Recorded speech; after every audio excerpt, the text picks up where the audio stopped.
Un dossier apparemment ordinaire se glisse sous la porte. Ibrahim Traoré l'examine en silence, intrigué par la nonchalance de la situation. Ce n'est pas une proposition, c'est une tactique discrète, une tentative d'influencer sans imposer. Chaque mot, chaque geste semblait soigneusement mesuré pour transformer l'attente en une forme de soumission silencieuse. Mais Ibrahim Traoré ne s'est pas laissé duper. Il savait que ce n'était pas simplement une question de politique, mais un test de pouvoir en coulisses, invisible, mais néanmoins présent. Ibrahim Traoré se tenait là, face à un dilemme qui n'était pas simplement politique, mais existentiel. La proposition qu'il venait de recevoir, bien qu'elle semble anodine au premier abord, n'était qu'une partie d'un jeu plus vaste, un jeu dans lequel la souveraineté de son pays, le Burkina Faso, était en jeu. Les stakes étaient laids. Accepter ce compromis reviendrait à accepter un ordre extérieur, à faire un pas de plus vers une dépendance silencieuse mais croissante. Mais refuser, c'était déranger un équilibre fragile, remettre en question des années de négociations et d'alliances stratégiques. Le pays était à la croisée des chemins. D'un côté, la stabilité à court terme, une coopération qui semblait offrir des solutions immédiates, mais qui pouvait se révéler une source de dépendance à long terme. De l'autre, un chemin incertain mais porteur de possibilités. L'indépendance véritable, le refus d'être soumis au jeu de pouvoir invisible.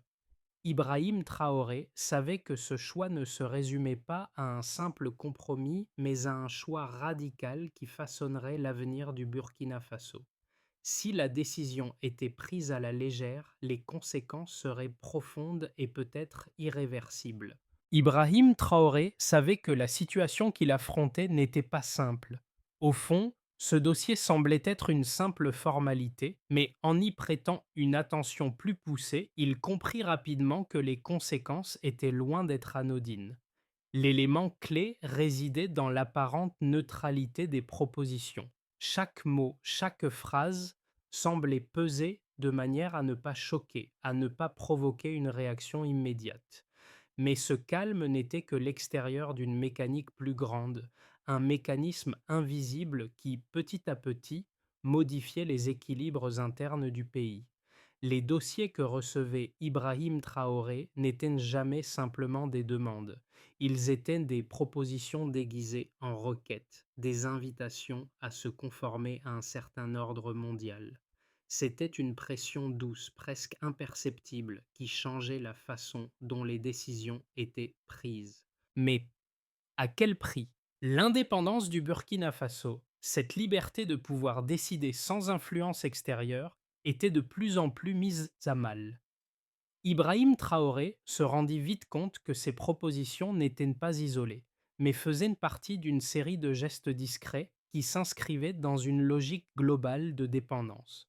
La vraie question n'était pas de savoir si ce dossier pouvait être accepté ou rejeté, mais de comprendre à quel point le pays était déjà pris dans un réseau d'influence subtile. Chaque retard logistique, chaque ajustement de contrat, chaque note diplomatique semblait avoir un but, établir une forme de contrôle qui ne se voyait pas, mais qui était néanmoins présente. Ibrahim Traoré commença à voir les indices qui marquaient cette dépendance croissante. Ce n'était pas une domination évidente, mais une domination fluide qui s'imposait sans que quiconque ne s'en rende compte. Cette prise de conscience commença à le motiver à agir, car derrière chaque dossier comme celui-ci se cachait une question plus profonde. Qui décidait vraiment des choix du Burkina Faso? Ibrahim Traoré n'était pas un novice en matière de politique internationale. En tant que leader du Burkina Faso, il avait traversé bien des épreuves et savait que les enjeux géopolitiques et économiques qui se jouaient au-delà des frontières étaient bien souvent plus complexes que ce qu'ils semblaient être à première vue. Lorsqu'il avait pris son poste, il savait qu'il devrait naviguer dans un monde où les décisions étaient rarement prises de manière totalement autonome. Ce dossier, comme tant d'autres, n'était qu'une nouvelle facette d'un défi permanent. Comment préserver l'indépendance tout en maintenant des relations de coopération avec des puissances étrangères? Cependant, à mesure que le temps passait, une chose devenait évidente. Le Burkina Faso n'était pas vraiment maître de ses décisions. Un pays qui dépendait de l'extérieur pour de nombreux aspects de sa gouvernance, de son économie et même de sa sécurité, n'avait qu'une illusion de contrôle. Ibrahim Traoré savait que chaque action, chaque mouvement devait être mesuré, calculé. C'est à ce moment-là qu'il commença à ressentir l'impact des décisions prises en dehors de ses murs. Les premières indications étaient discrètes, presque invisibles, des ajustements dans les contrats commerciaux, des retards dans les chaînes d'approvisionnement, des changements dans les taux d'assurance. Tout cela semblait sans importance à première vue, mais peu à peu, ces petites modifications se mettaient à affecter le quotidien des Burkinabés. Les secteurs clés de l'économie commençaient à ressentir les effets de ces décisions externes, et l'impact se faisait sentir jusque dans les communautés locales. Ibrahim Traoré n'avait pas encore pris de décision radicale, mais chaque geste extérieur semblait le pousser de plus en plus vers une position de résistance. L'instabilité apparente au Burkina Faso n'était pas le fruit du hasard. Elle était le résultat d'une série de décisions discrètes, souvent cachées sous des prétextes de coopération. Un retard logistique ici, une modification de contrat là, et soudainement les effets se faisaient sentir sur le terrain. La première perturbation majeure se produisit lorsqu'un retard dans la livraison d'un cargo de carburant bloqué en amont fit tanguer l'ensemble du système économique. Ce retard, d'apparence anodine, eut des répercussions sur toute la chaîne d'approvisionnement. Les stations-service durent ajuster leurs horaires et les prix des produits de base commencèrent à grimper. L'impact immédiat fut modéré, mais il ne fallut pas longtemps avant que les effets secondaires ne se fassent sentir. Peu après, un autre événement à première vue insignifiant vint perturber encore plus le système, une modification dans un contrat logistique. Un changement dans la gestion des importations maritimes, couplé à des ajustements dans les primes d'assurance, se traduisit par une hausse des coûts pour les entreprises locales. Celles-ci commencèrent à souffrir des augmentations soudaines des prix avec des marges qui fondaient à vue d'œil. Mais la véritable onde de choc se produisit lorsque l'un des partenaires stratégiques du Burkina Faso conditionna la poursuite de son soutien budgétaire à un alignement plus marqué sur les normes internationales, notamment liées en matière de gouvernance. Ce geste fut perçu par Ibrahim Traoré comme un avertissement, un signe que le pays était en train de perdre progressivement son autonomie de décision. Le pays se retrouva alors dans une situation de plus en plus inconfortable. Les petites entreprises, déjà fragilisées par les hausses des coûts et les perturbations logistiques, commencèrent à fermer leurs portes. Les travailleurs, qui dépendaient d'un système économique local stable, se retrouvèrent dans une situation précaire. Les ruptures de stock devinrent monnaie courante et l'inflation se fit sentir de plus en plus fortement dans les rues de Ouagadougou et dans les zones rurales. La classe moyenne, autrefois un pilier du système, commença à perdre patience. Le mécontentement social monta en flèche. Mais ce n'était pas juste un problème économique. Les décisions externes commençaient à se manifester dans les sphères politiques et diplomatiques. Des rapports secrets commencèrent à circuler. Des avertissements informels furent émis par des diplomates étrangers, suggérant que le pays ne pouvait pas se permettre de se détacher davantage de ses partenaires internationaux. La pression pour maintenir la stabilité géopolitique se fit de plus en plus forte. Les tensions s'exacerbèrent lorsqu'une note confidentielle du ministère des Transports recommanda de suspendre toute réforme douanière tant que la situation régionale ne se serait pas stabilisée. Une nouvelle demande émergea, celle d'attendre un signal plus favorable avant de prendre toute décision significative, qu'elle soit économique ou politique. Ces mouvements étaient invisibles à la plupart des observateurs, mais Ibrahim Traoré les percevait clairement.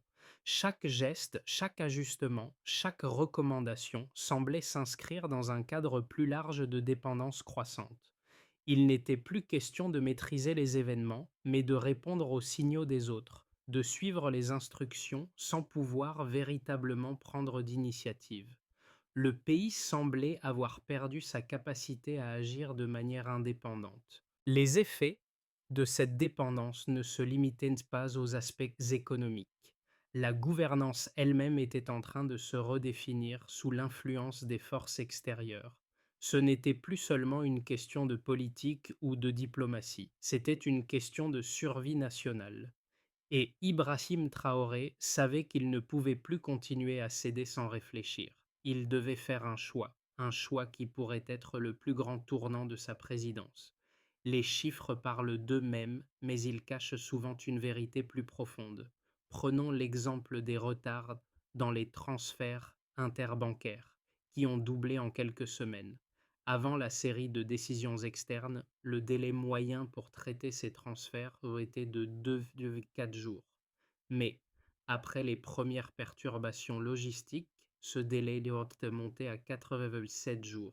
Ce n'est pas un simple retard administratif, c'est un indicateur clé d'une rupture dans le flux normal des affaires. Chaque jour supplémentaire de retard signifiait un ralentissement de l'économie locale, une frustration croissante parmi les entreprises et surtout une pression accrue sur la classe moyenne. Mais les chiffres économiques ne se limitaient pas à la logistique. L'augmentation des primes d'assurance a été l'un des signes les plus évidents de l'impact des décisions prises au niveau international. Avant que les mots instabilité ne commencent à apparaître dans les rapports diplomatiques, les courtiers en assurance appliquaient un taux de 1,8% pour les importations maritimes destinées au Burkina Faso. Toutefois, après que l'instabilité régionale ait été évoquée dans les notes diplomatiques, ce taux est soudainement monté à 3,2%. Cette augmentation n'était pas justifiée par des événements réels, mais par une anticipation de risques qui, en réalité, étaient bien plus liés à des perceptions externes qu'à des faits tangibles. C'est cette anticipation, plus que la réalité, qui façonnait les décisions économiques et commerciales du pays. L'impact de cette perception était plus large encore.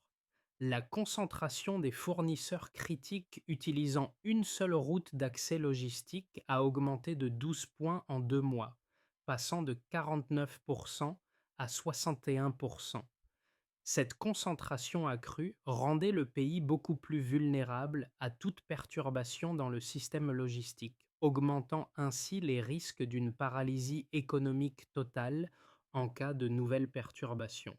Ces chiffres, loin d'être anecdotiques, étaient le reflet de la dépendance croissante du pays à un système extérieur, fragile et insaisissable.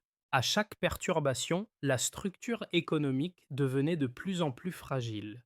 Ce phénomène ne se limitait pas à l'économie ou à la logistique. Il affectait également la perception des acteurs économiques internationaux.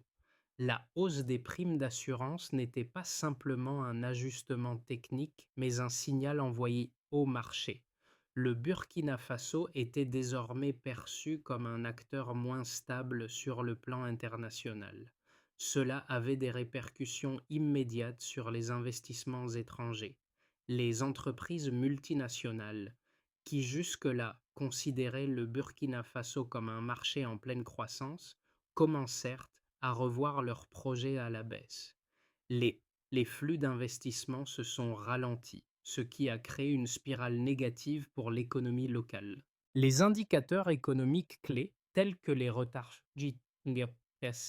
logistiques, les coûts accrus pour les entreprises et l'augmentation des primes d'assurance, ont révélé une vérité plus sombre.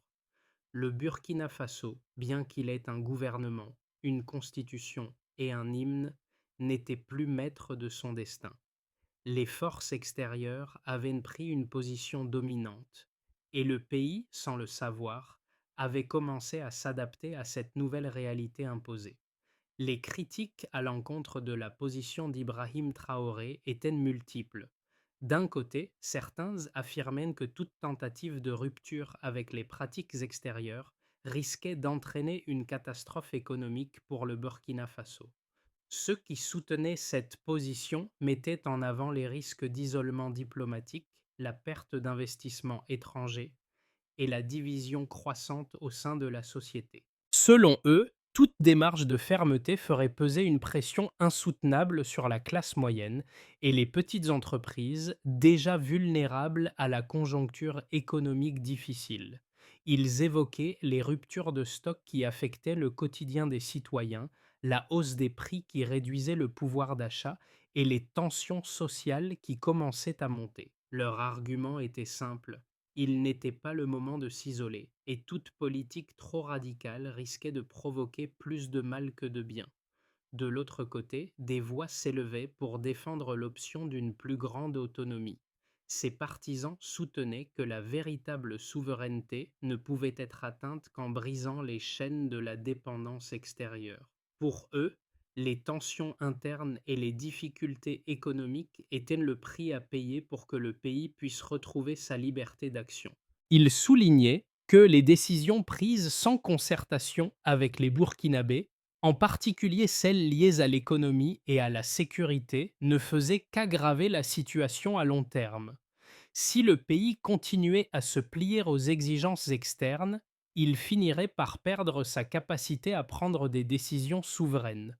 Selon eux, l'acceptation de la situation actuelle n'était qu'une forme de procrastination qui permettait au système de maintenir son emprise sur le Burkina Faso, même au détriment des citoyens. Ibrahim Traoré se trouvait ainsi entre deux visions opposées, chacune avec ses propres justifications et dangers. Mais il savait que ni l'une ni l'autre ne pouvaient offrir une solution simple. La question n'était pas de savoir s'il fallait rompre ou non, mais plutôt de savoir comment naviguer dans ce terrain miné sans perdre de vue l'indépendance du pays. Il comprenait que la véritable question résidait dans l'aptitude à résister à une pression constante, à maintenir un équilibre fragile tout en préparant le pays à se relever d'une dépendance qui risquait de le paralyser. Le dilemme était profond. Fallait-il céder pour maintenir l'ordre et la stabilité ou risquer le chaos pour regagner le contrôle? Ce n'était plus un simple dossier, ce n'était plus une simple question de coopération ou de rupture. Ibrahim Traoré en était arrivé à une conclusion décisive. Le pays ne pouvait plus continuer à être pris dans le jeu des influences invisibles. À cet instant précis, une révélation frappa sa conscience.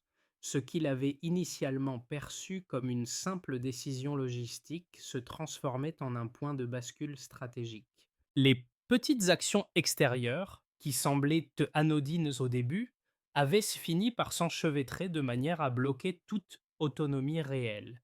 C'était un piège soigneusement tissé à travers les différents acteurs internationaux, avec un seul objectif: maintenir le pays dans une position de dépendance sans recours. La vérité était là. Cette dépendance n'était plus seulement une conséquence de choix passés, mais une structure imposée, un cadre invisible qui dirigeait les décisions sans intervention apparente. Ibrahim Traoré, désormais pleinement conscient des dynamiques en jeu, savait que son prochain mouvement serait crucial. Il ne s'agissait pas simplement de rejeter une proposition ou de répondre à une pression immédiate, mais de redéfinir ce que signifiait réellement l'indépendance pour son pays. Le véritable défi résidait désormais dans la capacité à réagir sans faire l'impasse sur la souveraineté nationale. Les, les conséquences de l'approfondissement de la dépendance extérieure étaient déjà visibles. Elle se manifestait d'abord dans la sphère économique, mais se propageait rapidement à d'autres domaines. La classe moyenne, qui avait longtemps été le moteur de l'économie locale, commençait à se sentir étranglée par l'augmentation des coûts de la vie. Les prix des produits de première nécessité avaient flambé à cause des retards logistiques et de la hausse des primes d'assurance. Les petites entreprises qui n'avaient pas les ressources pour absorber ces hausses étaient forcées de fermer leurs portes. Les commerçants locaux se retrouvaient à court de stock, incapables de faire face à la demande croissante. Les citoyens, eux, se retrouvaient dans une situation de plus en plus difficile. Des pénuries de produits de base dans les supermarchés, des files d'attente interminables dans les stations-service et des tensions croissantes dans les rues. Mais l'impact de cette dépendance ne se limitait pas à l'économie. Sur le plan politique, le Burkina Faso commençait à perdre sa capacité à agir indépendamment sur la scène internationale. Les pressions externes devenaient de plus en plus évidentes, et le pays semblait jouer un rôle secondaire dans les discussions internationales qui le concernaient. Les puissances étrangères qui avaient des intérêts stratégiques dans la région commençaient à imposer des conditions de plus en plus strictes pour leurs soutiens économiques et politiques. Le gouvernement burkinabé était pris entre deux feux. D'une part, il devait répondre aux exigences de ses partenaires internationaux pour maintenir des relations stables, et d'autre part, il devait satisfaire les attentes croissantes de sa population qui réclamait un retour à la stabilité économique. La situation s'aggravait lorsque le Burkina Faso commença à voir ses relations diplomatiques se tendre. Les discussions sur la gouvernance, la souveraineté et l'autonomie du pays devenaient plus complexes. Les partenaires étrangers, tout en continuant à fournir un soutien économique, ne cachaient plus leur désir d'influencer les décisions politiques du pays. Cette pression extérieure se doublait de la montée de la contestation interne. La population, déçue par l'absence de progrès, commençait à perdre confiance dans le gouvernement. Les manifestations se multipliaient dans les grandes villes et la frustration des jeunes, qui ne voyaient aucun avenir stable, était palpable. C'était une situation explosive, dans laquelle chaque décision devenait une question de survie pour le gouvernement de Ibrahim Traoré. Cependant, il ne s'agissait pas simplement d'une crise économique ou politique. Les tensions croissantes entre les différents groupes sociaux risquaient de déstabiliser davantage la situation. La polarisation entre ceux qui soutenaient une politique de résistance et ceux qui prônaient un rapprochement avec les puissances étrangères se creusait. Les rumeurs de division au sein même du gouvernement commençaient à circuler. Certains ministres et responsables politiques étaient accusés d'être trop influencés par les intérêts étrangers, tandis que d'autres réclamaient plus de fermeté dans la gestion des affaires intérieures. Dans ce climat tendu, la question cruciale restait: jusqu'où Ibrahim Traoré pourrait-il maintenir l'unité du pays sans compromettre son indépendance? Chaque geste, chaque décision serait désormais scrutée à la loupe, et les choix du président pouvaient entraîner des conséquences qui allaient bien au-delà des frontières du Burkina Faso. Ibrahim Traoré se retrouvait face à un choix complexe, et les scénarios à venir étaient aussi incertains qu'influencés par les décisions qu'il prendrait. Les trois trajectoires possibles pour le Burkina Faso étaient très différentes, chacune avec ses risques et ses avantages. Imaginons d'abord un premier scénario où la pression persiste mais reste contenue, un cas de base. Dans ce scénario, le Burkina Faso parvient à maintenir une forme de stabilité relative, mais cette stabilité est fragile. Les pressions externes continuent à peser sur les décisions économiques et politiques, et le pays reste dans un état de dépendance à long terme. Bien que les petites entreprises commencent à s'adapter, la croissance reste lente, et les tensions sociales sont constamment présentes. Les relations diplomatiques avec les partenaires internationaux se stabilisent, mais le pays perd progressivement de son influence dans les discussions régionales et internationales. L'isolement diplomatique n'atteint pas des niveaux hauts critiques, mais il devient évident que la souveraineté nationale reste en grande partie une illusion. Imaginons ensuite un deuxième scénario, plus optimiste, où une résilience régionale et des alliances émergent. Dans un scénario plus optimiste, le Burkina Faso réussit à diversifier ses relations internationales et à renforcer ses alliances régionales. Les pays voisins commencent à s'engager dans des initiatives communes, inspirées par l'exemple du Burkina Faso. Le pays parvient à sécuriser plusieurs flux logistiques indépendants et renforce ses capacités internes. L'administration se restructure pour faire face aux nouveaux défis et des investissements étrangers reviennent, attirés par la stabilité retrouvée. Cette dynamique entraîne un regain de confiance au sein de la population et une nouvelle phase de croissance commence. Bien que des défis demeurent, le Burkina Faso devient un modèle de résilience pour la région et sa position diplomatique se renforce peu à peu. Enfin, imaginons un troisième scénario, plus sombre, où un retour à la normale devient impossible avec une crise économique et politique. Dans le scénario le plus sombre, la pression extérieure, combinée à l'incapacité de se réorganiser, entraîne une crise économique et politique majeure. Les divisions internes se creusent en id et l'unité du pays est menacée. La perte de confiance dans le gouvernement est totale et des appels à un réalignement politique émergent.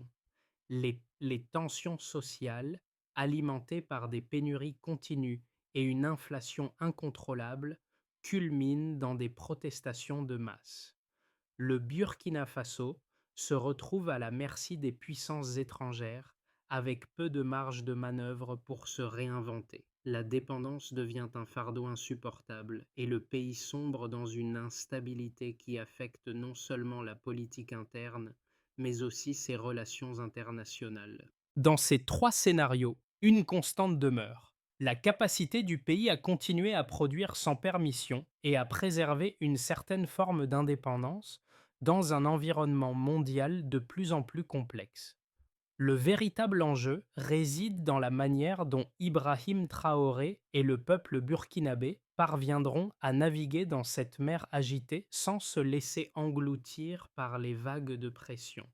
Ce que le peuple burkinabé ressentait, ce n'était pas seulement une question de politique ou d'économie, mais une quête de sens, de contrôle sur leur propre destin.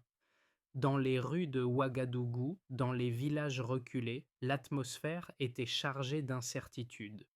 Les gens se demandaient: comment pouvons-nous continuer à vivre ainsi sous cette pression constante? C'était plus qu'un manque de biens, c'était un sentiment de perte. Perte de contrôle, perte de souveraineté et une question qui revenait sans cesse: pourquoi devons-nous accepter cette situation? Dans les quartiers périphériques, les jeunes, souvent les plus touchés par la crise, commençaient à remettre en question la voie suivie jusqu'à présent. Beaucoup avaient grandi avec l'idée qu'une certaine forme de stabilité se construisait à travers l'acceptation des compromis imposés par les puissances extérieures. Mais maintenant, quelque chose avait changé. Le temps d'attendre un signal favorable semblait révolu. Les jeunes intellectuels, les artistes, les leaders communautaires se levaient pour dire qu'il était temps de repenser l'avenir. Ces voix, souvent marginalisées, commençaient à se faire entendre plus fort. Elles exprimaient un sentiment de révolte contre l'immobilisme, contre l'acceptation passive de la dépendance. Les discussions dans les cafés, sur les marchés et même sur les réseaux sociaux tournaient autour de cette question: jusqu'où sommes-nous prêts à aller pour retrouver notre indépendance? Beaucoup se sentaient paralysés, accablés par les défis immédiats, mais un nombre croissant commençait à voir un potentiel de transformation. Un potentiel pour le pays de ne plus se contenter de survivre sous pression, mais de se relever, de retrouver sa dignité. Ce n'était pas seulement une question de politique, c'était une question d'identité nationale. Et cette question, Ibrahim Traoré le savait, allait définir la direction future du Burkina Faso. Face à la pression croissante, Ibrahim Traoré savait qu'il ne suffisait pas de se défendre. Il fallait réagir stratégiquement, préparer un chemin clair pour l'avenir. La première étape de cette réorganisation serait de cartographier les dépendances stratégiques du pays. Une équipe interministérielle serait chargée de dresser un inventaire complet de toutes les dépendances, les dépendances logistiques, financières et diplomatiques. L'objectif serait de créer une matrice de dépendance à double entrée, qui montrerait non seulement les points de vulnérabilité, mais aussi les leviers potentiels pour réduire cette dépendance. Chaque secteur économique serait examiné de près pour identifier les redondances possibles et les alternatives aux circuits extérieurs. La deuxième phase consisterait à renforcer la résilience du pays en diversifiant les partenariats. L'une des priorités serait d'élargir les alliances régionales, en particulier avec les pays voisins. Une série de forums régionaux serait organisée pour renforcer la coopération sud-sud, notamment dans les domaines du commerce, de la logistique et de la sécurité. Le Burkina Faso pourrait ainsi créer de nouvelles routes commerciales indépendantes, réduire sa vulnérabilité face aux crises internationales et commencer à construire une économie plus autonome. Enfin, un programme national de renforcement des capacités institutionnelles serait mis en place. L'accent serait mis sur la formation des cadres gouvernementaux afin de les préparer à prendre des décisions souveraines sans se laisser influencer par des pressions extérieures. Des modules sur la gestion de la résilience économique et la négociation diplomatique seraient intégrés au programme de formation. L'objectif n'était pas seulement de surmonter la crise immédiate, mais de transformer cette épreuve en un levier pour renforcer l'indépendance nationale à long terme. À la fin de cette longue lutte, Ibrahim Traoré se retrouva seul devant un choix essentiel, un choix qui allait marquer l'histoire de son pays. Comme le disait souvent un vieux proverbe burkinabé, la décision ne se prend pas à la hâte, mais se construit à chaque pas. Ce n'était pas une rupture spectaculaire, ce n'était pas un geste grandiose ou un discours flamboyant. C'était un simple acte de refus, un geste discret mais symbolique, qui marquait la fin d'un cycle. Ibrahim Traoré se leva, prit une profonde inspiration et regarda à nouveau le dossier devant lui. Il ne signa pas. Ce geste, si petit en apparence, marquait la rupture avec un passé où les choix étaient dictés par des forces extérieures. C'était un acte de réappropriation. Le regard qu'il posa sur ce dossier n'était plus le même qu'au début. Ce dossier ne représentait plus un simple enjeu diplomatique, mais la possibilité d'un avenir différent pour le Burkina Faso. Ibrahim Traoré comprit alors que, parfois, les plus grandes victoires ne se mesurent pas par les décisions spectaculaires, mais par les petites résolutions quotidiennes qui, cumulées, construisent une véritable souveraineté. Ce geste de ne pas signer fut la première étape vers une nouvelle ère, où le pays ne serait plus soumis à la volonté d'autrui, mais maître de son destin. Le Burkina Faso, à l'aube de ce nouveau chapitre, doit se redéfinir à l'échelle nationale et internationale. Ce n'est plus une question de qui nous pousse, mais de qui nous choisissons de devenir. Ibrahim Traoré, par son exemple, montre que la véritable indépendance ne se construit pas dans l'ombre des décisions étrangères, mais dans la lumière de nos propres choix. Aujourd'hui, ce n'est pas seulement un appel aux dirigeants ou aux décideurs, mais à chaque citoyen du Burkina Faso. Que pouvons-nous construire ensemble pour garantir un avenir où la souveraineté et la dignité ne sont pas des concepts abstraits, mais des réalités tangibles et vécues au quotidien? La route sera semée d'embûches, mais chaque pas vers l'autonomie est un pas vers un avenir plus fort, plus libre.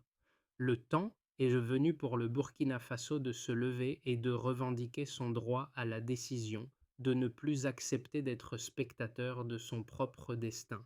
C'est à nous tous de tracer la voie.